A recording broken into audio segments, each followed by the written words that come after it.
I've been teaching group fitness for over 22 years, and I have a holistic health coaching degree.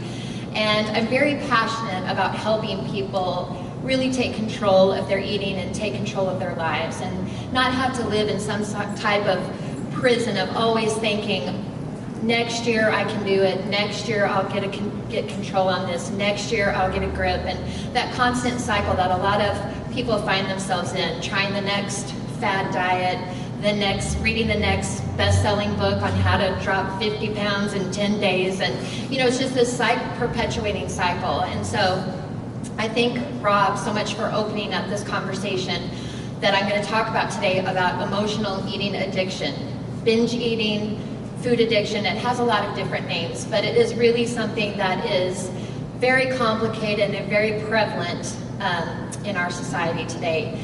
I'm a big documentary person. It's one of my favorite things to do, watch and read anything about a true story. And recently I've been following a journey of a lady named Dottie, and she's 32 years old, and she has a 12-year-old handicapped son, and she has a 1-year-old son. And Dottie gets up every day having to carry her child from his crib. He is still in a crib at 12. He has cerebral palsy. And carry him into the living room and lay him down and feed him through a tube in her stomach. She has to do all of these things for her children during the day, and Dottie weighs 640 pounds.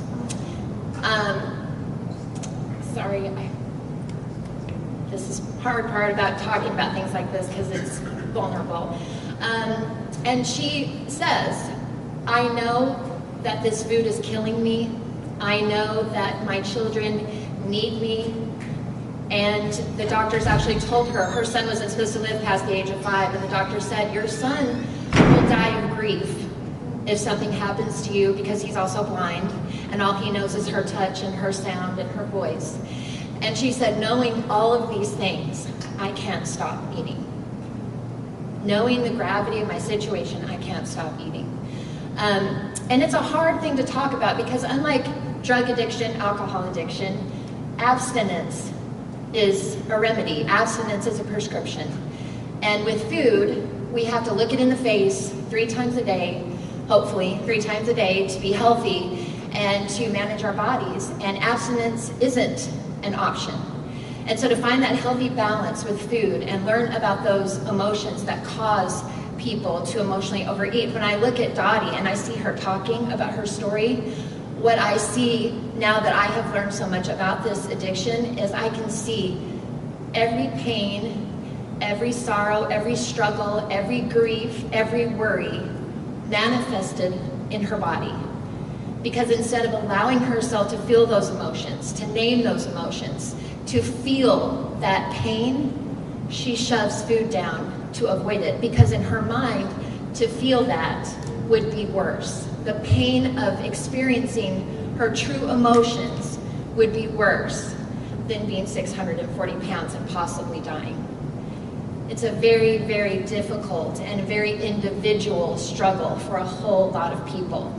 I recently worked with a young African-American woman, and we sat very close to each other, face to face, talking about her struggle with food addiction. And at 325 pounds and 23 years old, she didn't really have much hope for the future.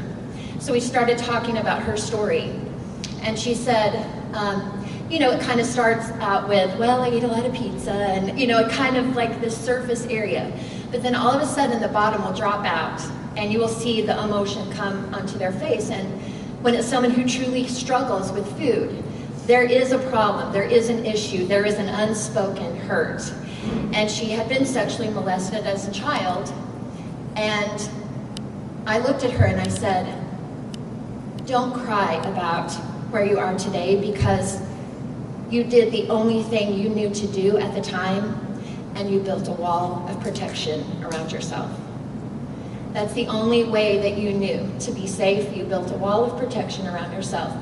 Here's you, here's your body, and that's as far as anybody can come. And so don't beat yourself up about doing what you had to do in the time to protect yourself, but let's validate and let's name those feelings and let's talk it through and let's get a game plan that doesn't involve food. I love Dottie's story because when she's in the car, she says, food as she's powering down 2 bags of McDonald's, sitting in her car in the parking lot.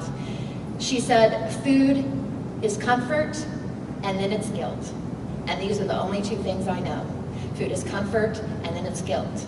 And we have a lot of teenage girls today that are struggling with this as well. Food is guilt, or food is comfort. And food is neither of those things. Food is fuel, food is friends, food is fun. Food is in the balance, is in the middle, but food is neither one of those things. And so learning to bring those things together, and I'm so excited that, you know, being able to talk about this subject, it's very, very emotionally charged, it's very complicated, it's very individual, it is not a one-size-fits-all. Everybody's story is different, everybody's journey is different, everybody's pain is different, but we all have struggled. And if you choose food as your drug of choice to numb down your feelings, it's all a process of just learning to validate. I'm going to name those hurts, and I'm going to give those feelings a voice, and then I'm going to be able to sit with that feeling and sit with that pain, and I'm going to learn how to really, really, really give voice to my hurts and my feelings. And then I can slowly start separating my emotions from my food. My journey specifically, you know, just to be brief, my mother modeled the whole time I was growing up, and she has been anorexic almost my entire life. And my baby sister, who's 4 years younger than me, is to this day still severely anorexic. And growing up in that household, I became the designated eater. Somebody around here's got to eat something. So I became the designated eater. And in all of the things that is most common with eating addiction is a trigger, something that has happened. It can be huge, like sexual abuse. It can be something as small as just being made to feel less than, or not good enough, or not pretty enough. It can be something big or something small. But for me, I remember my first binge, and just like with any other addiction, no matter how many years you do it, you always remember the first time you kind of crossed over the line. The first time you were so drunk you could not even function. The first time, you know, we all have that memory. It was my 8th grade year of school, and my mom was very young. She was 30 when I was in the 8th grade. She had just turned 30. And like I said, she was modeling, and she would go outside and swim every day. And I heard a noise outside my window, and I opened the blinds, and my mom had been over to pick up a lawn chair, and she was wearing a one-piece swimsuit, and the side had kind of gapped open. And I just remember in that moment looking at her, young and beautiful, and every single rib and every single bone in her body was not just visible but protruding. And I just remember thinking, this is what people on those commercials of that people that are dying, this is what they look like, and this is my mother, and nobody's even saying anything about it. And besides not saying anything about it, we're glorifying that she's a model and she's in magazines. And so that week prior to that, we were doing a school fundraiser, great, selling M&Ms and Reese's. Yeah, you can see where this is going. And I had the entire fundraiser in my closet. And I went from my bedroom window, crawled straight in my closet, and I ate the whole fundraiser. My dad had to write a check for $200.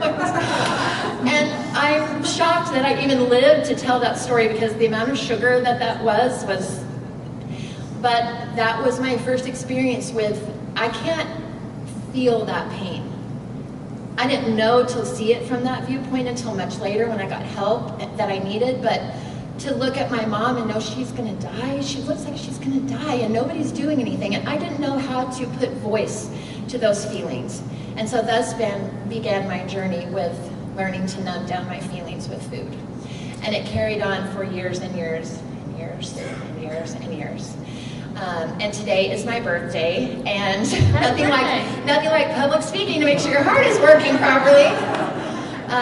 But this is my 7th birthday free of food addiction, and I am 49, so a lot of years. And I'm not a good speaker.